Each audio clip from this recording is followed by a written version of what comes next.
Army chief پرسوں cadet سے حلف لے رہا تھا، ساری ٹی وی پہ آیا، حلف بالکل وہی لے رہا تھا جو ہمارے آئین میں درج ہے کہ میں عہد کرتا ہوں کہ آئین کی احترام کروں گا، فلانا کروں گا اور سیاست میں حصہ نہیں لوں گا.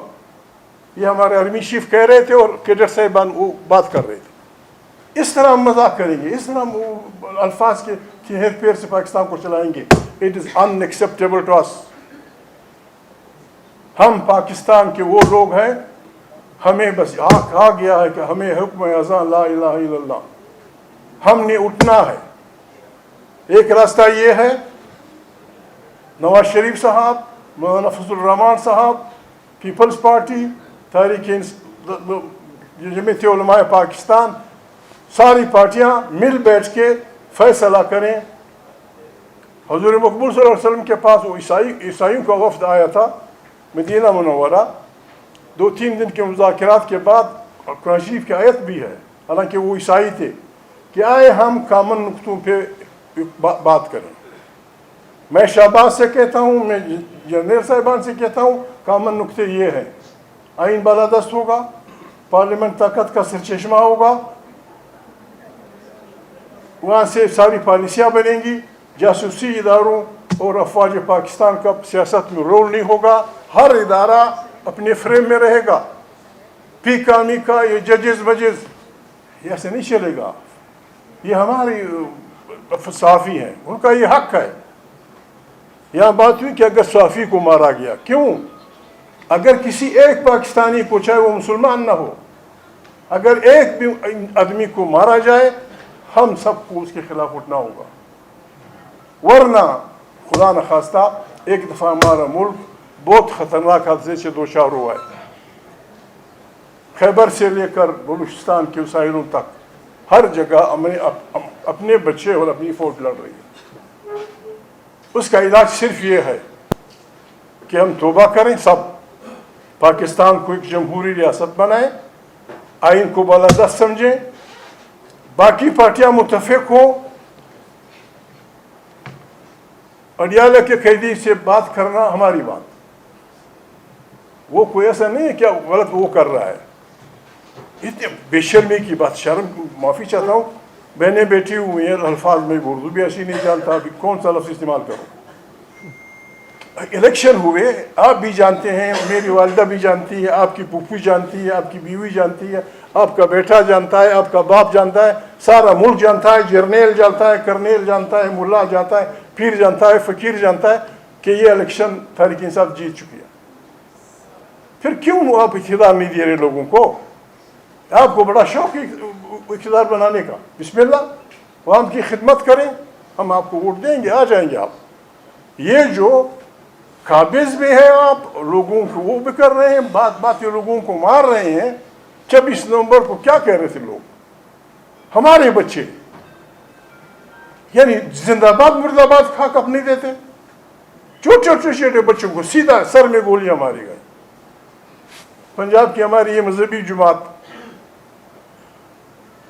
اور لبیک والے، ان سے اختلاف کیا جا سکتا ہے، لیکن سینکڑوں کی تعداد میں لوگوں کو مارنا، گولیاں مارنا، یہ کہاں کا انصاف ہے؟ میں لاؤں گا وہ سلطنت مغلیہ کا ایک آرڈر، میں بھول گیا، میں نہیں لایا. مغل سلطنت کے تیسرے بہادر شاہ ظفر نے باقاعدہ حکم جاری کیا. اس وقت سکھ دھرم نیا نکلا تھا.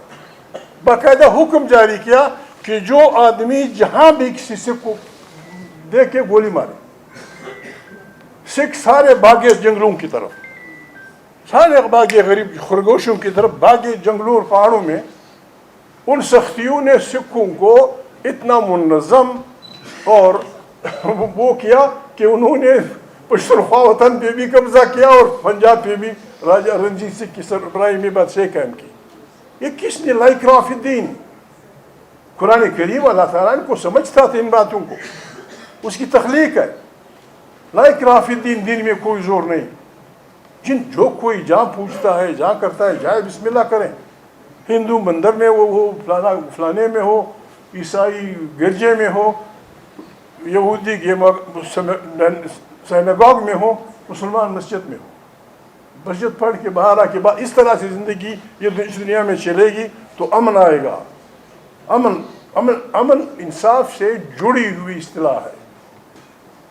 قرآن کریم چونکہ منشور انسانیت ہے، ایک منشور ہمارا ہے آئین، اب اس حکومت سے جولی پھیلا کے ریکویسٹ کرتے ہیں آپ کی مرضی۔ ایک پاکستان کا آئین ہے، ایک آئین انسانیت قرآن ہے، کس بات پہ بیٹھ کے ہمارے ساتھ اس پاکستان کو چلانا چاہتے ہو؟ ورنہ ڈنڈے ماری سے نہیں چلے گا، شہباز بھائی ڈنڈے ماری سے نہیں چلے گا۔ ہم نے یہ کرنا ہوگا، میری تجویز ہے، آپ جرنلسٹ ہیں، ہم نے یہ کرنا ہوگا جہاں جہاں ظلم ہو، ہمارے دوست، ہمارے کارکن، صحافی، پشتون، بلوچ، سندھی جو بھی ہیں، ہم نوٹ کریں کہ پولیس افسر کون تھا، ملٹری کا افسر کون تھا، گولی چلانے والا کون تھا، گولی کے حکم کرنے والا کون تھا، یہ ہمارے پاس ہونے چاہیے۔ یہاں بچے مارے گئے 26 نومبر کو، وہاں یہ ہوا، خیبر پختونخوا میں ماردار جاری ہے۔ اس کا علاج صرف یہ ہے کہ ایک پاکستان، ایک ایسا پاکستان، جمہوری پاکستان، ریپیٹیشن اچھا نہیں لگتا، اس کی تشکیل کریں۔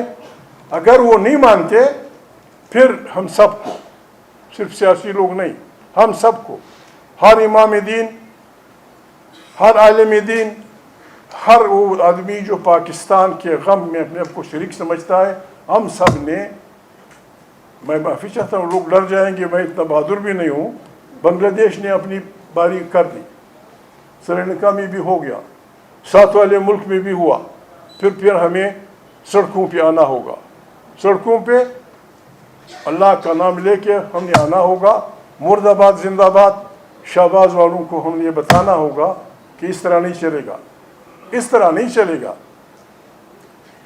پہلا ماشاء اللہ لگا، بہت بہادر ججوں نے حلف نہیں لیا، وہی کر سکتے تھے، اپنے بچوں کے پیٹ پہ لات ماری گئے، دوسرے مارشل میں ہوا، تیسرے میں ہوا۔ ایسے سینکڑوں کارکن جن کو نہ سینیٹر بننا تھا، نہ قومی اسمبلی کا ممبر بننا تھا، گولیوں کا نشانہ بنے، ہمارے ہیروز ہیں وہ۔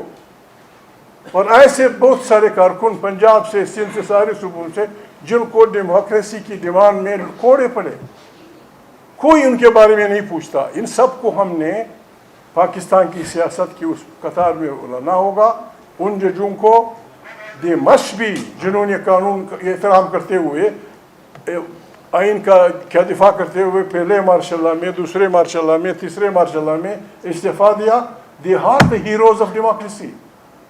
ان کو ہم نے یہ یقین دلانا ہوگا، اگر وہ زندگی ہار چکے ہیں، ان کے بچوں کو ہمیں وہ مرامات دینی چاہیے جو انہوں نے صرف آئین کی دفاع میں اچھی خاصی نوکری چھوڑ دی۔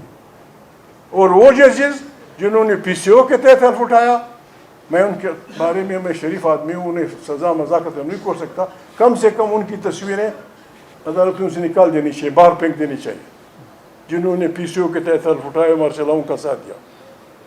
جن لوگوں کو کوڑے پڑے یا جو ہمارے ملک میں غریب لوگ پھانسی ہوئے، ان کے لیے بھی پاکستان کی حکومت، پاکستان کے عوام نے کوئی تمغہ ممغہ، کوئی بچوں کا فلانا کا کچھ کرنا ہوگا۔ اگر ہم نے پاکستان کو ایک صحیح جمہوری بہترین ملک، بہترین سے میری مراد دنیا جہاں سے، آپ سورہ رحمان میں قرآن کریم اللہ پاک انسانوں کو اپنے نعمتوں کا ذکر بتاتا ہے، یخرج منہ اللؤلؤ والمرجان فبأي آلاء ربكما تكذبان۔ یہ تمام نعمتیں پاکستان میں ہیں، پھر کیوں 45% عوام غربت کی لکیر سے نیچے گزارا کر رہے ہیں؟ میں کیا کروں؟ ایک معمولی ٹک کا نشان، خدا کے لیے ایک ٹک کا نشان اس غلط حکومت کو دو، آپ کو 90 کروڑ ملیں گے، ایک ٹک کا نشان۔ 90 کروڑ روپے میں پنجاب کا کوئی ضلع، ہمارے ضلعوں میں آبادی کم ہے، ہمارے 3 ضلع 4 مہینے روٹی کھا سکتے ہیں۔ 90 کروڑ روپے، ایک نہیں، 2 نہیں، 3 نہیں، درجنوں لوگوں کو 90 کروڑ روپے کہاں سے آتا ہے؟ میں اب کہاں بیٹھے ہوئے ہیں سیاسی لوگوں کے پیچھے؟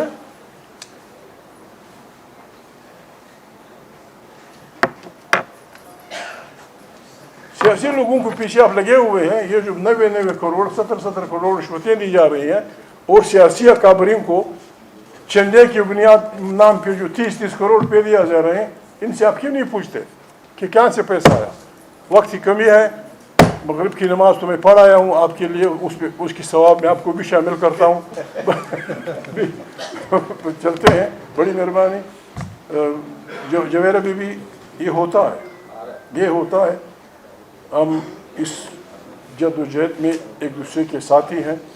ہم نے وہ کرنا ہے جس طرح علامہ اقبال نے کہا ہے کہ اٹھو مری دنیا کے غریبوں کو جگا دو, کاخ عمرا کے در و دیوار ہلا دو, جس کھیت سے کسان کو میسر نہ ہو روزی, اس کھیت کے ہر خوش ہے گندم کو جلا دو.